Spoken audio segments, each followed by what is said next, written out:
देश की नई शिक्षा नीति को कैबिनेट की मंजूरी मिल गई है। कहा जा रहा है कि इस नई शिक्षा नीति के तहत देश की शिक्षा में काफी क्रांतिकारी बदलाव कर दिए जाएंगे।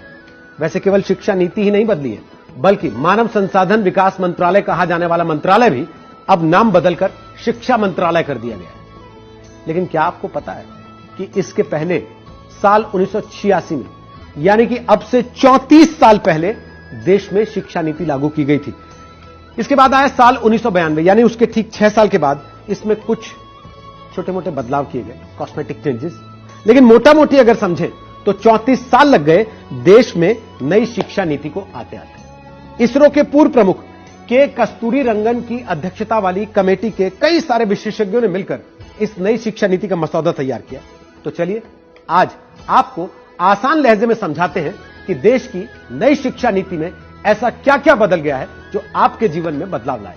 सबसे पहली बात पढ़ाई की, यानी बच्चों के लिए इस नीति में क्या क्या है। नई नीति के तहत स्टूडेंट्स को पढ़ाई के साथ साथ किसी लाइफ स्किल से सीधे सीधे तौर पर जोड़ने की कोशिश की जाएगी। अगर आपको ध्यान हो, मोदी सरकार का जोर हमेशा से स्किल डेवलपमेंट पर रहा। अब स्कूली शिक्षा, उच्च शिक्षा के साथ साथ कृषि शिक्षा, कानूनी शिक्षा, चिकित्सा शिक्षा और तकनीकी शिक्षा जैसी व्यावसायिक शिक्षाओं को भी इसके दायरे में लाया गया। यानी अगर आपने स्कूल में कुछ ऐसा सीखा है जो स्किल के तौर पर गिना जा सकता है, जो रोजगार परक कहा जा सकता है, तो उसे आपके रिपोर्ट कार्ड में जगह दी जाएगी। अभी तक क्या होता था? अभी तक आर्ट, म्यूजिक, क्राफ्ट, स्पोर्ट्स जैसे सब्जेक्ट्स थे, वो सहायक पाठ्यक्रम या एक्स्ट्रा करिकुलम का हिस्सा कहे जाते थे। अब नई नीति के तहत ये मेन कोर्स का हिस्सा। इस नई शिक्षा नीति में एक और अहम चीज आ गई है, वो ये कि इसमें मल्टी एंट्री और एग्जिट सिस्टम को मंजूरी दे दी गई है। इसको आपको एक उदाहरण से समझाते हैं।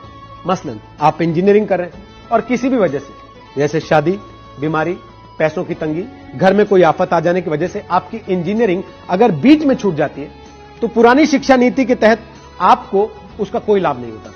लेकिन अब नई शिक्षा नीति के तहत अगर आपने 1 साल की पढ़ाई पूरी की है तो आप सर्टिफिकेट, 2 साल की पढ़ाई पूरी की है तो डिप्लोमा, और 3 से 4 साल की पढ़ाई पूरी की है तो आप डिग्री के हकदार हो सकेंगे। लेकिन इस नई शिक्षा नीति के तहत सबसे ज्यादा जिस बदलाव पर चर्चा हो रही है वो है शिक्षा का 10+2 स्ट्रक्चर। अब उसकी जगह नया आ जाएगा 5+3+3+4 का स्ट्रक्चर। अब आप पूछेंगे कि ये क्या है? सुनने में तो बड़ा टेक्निकल लगता है, लेकिन सुनने में जितना टेक्निकल लगता है, समझने में ये उतना ही आसान है।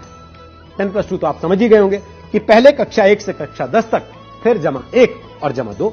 लेकिन अब इस पूरी व्यवस्था को 4 हिस्सों में बांटने की तैयारी कर ली गई है। पहला भाग 5, यानी कि पहले 5 साल में प्री प्राइमरी स्कूल के 3 साल और कक्षा 1 और कक्षा 2 को मिलाकर एक फाउंडेशन स्टेज बना दी गई है, जिसमें पहली और दूसरी क्लास में भाषा और गणित पर काम करने पर जोर देने की बात की गई। नई शिक्षा नीति में 5वीं क्लास तक मातृभाषा, स्थानीय या फिर क्षेत्रीय भाषा में पढ़ाई का माध्यम रखने की बात कही गई है। दूसरा भाग 3, यानी 3 को क्लास 3 से 5 की तैयारी के चरण में विभाजित किया गया है। इसके साथ ही 4वीं और 5वीं क्लास के बच्चों के लेखन कौशल, मतलब राइटिंग स्किल्स पर ध्यान देने की भी बात कही गई। तीसरा भाग फिर से 3, अगले 3 को मध्य चरण यानी क्लास 6 से क्लास 8 तक बांटा गया है। इसमें 6ठी क्लास से वोकेशनल कोर्सेज शुरू करने की बात है। इसके लिए इच्छुक छात्रों को 6ठी क्लास के बाद से ही इंटर्नशिप भी करवाई जाएगी। और फिर चौथे भाग में कक्षा 9 से 12 को विभाजित किया गया है। इसके अलावा कुछ और ऐसी बातें हैं जो इस नई शिक्षा नीति के बारे में आपको जान लेनी चाहिए। मल्टीपल डिसिप्लिनरी एजुकेशन में अब आप किसी भी एक स्ट्रीम के अलावा उसके साथ साथ दूसरा सब्जेक्ट भी ले सकते हैं। माने अगर आप इंजीनियरिंग कर रहे हैं लेकिन साथ साथ आपको म्यूजिक का भी शौक है, तो आप उस विषय को भी साथ में पढ़ सकते हैं। अब स्ट्रीम के मुताबिक सब्जेक्ट लेने पर जोर नहीं रहेगा। रिसर्च में जाने की इच्छा रखने वालों के लिए भी नई शिक्षा नीति में नई व्यवस्था की गई है। उनके लिए 4 साल के डिग्री प्रोग्राम का एक विकल्प दिया जाएगा, यानी 3 साल की डिग्री के साथ एमए करने के बाद एमफिल करने की जरूरत नहीं रहेगी, वो सीधे पीएचडी में जा सकते हैं। इसका मतलब यह कि नई शिक्षा नीति में सरकार ने अब एमफिल को पूरी तरह से खत्म करने की बात कही है। नई शिक्षा नीति में छात्रों को यह भी आजादी होगी कि अगर वो कोई कोर्स बीच में छोड़कर कोई दूसरे कोर्स में दाखिला लेना चाहते हैं तो वो कोर्स से एक खास निश्चित समय तक ब्रेक ले सकते हैं और उसके बाद दूसरा कोर्स ज्वाइन कर सकते हैं। और जैसा हमने आपको पहले बताया कि मानव संसाधन विकास मंत्रालय का नाम बदलकर अब शिक्षा मंत्रालय कर दिया गया है।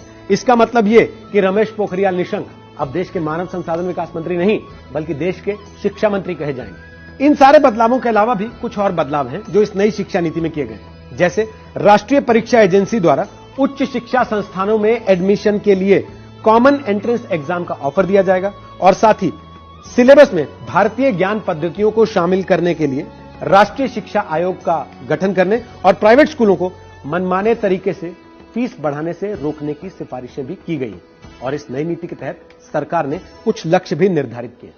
कहा गया है कि कुल जीडीपी का 6% हिस्सा शिक्षा पर खर्च होगा, जो अब तक 4.43% हुआ करता था। साल 2030 तक एजुकेशन फॉर ऑल का लक्ष्य निर्धारित किया गया, जिसके लिए एनरोलमेंट को 100% तक ले जाने का लक्ष्य है। तो ये है देश की नई शिक्षा नीति की कुछ खास बातें। तो जैसा निदा फाजली साहब ने कहा है ना, धूप में निकलो, घटाओं में नहाकर देखो, जिंदगी क्या है किताबों को हटाकर देखो।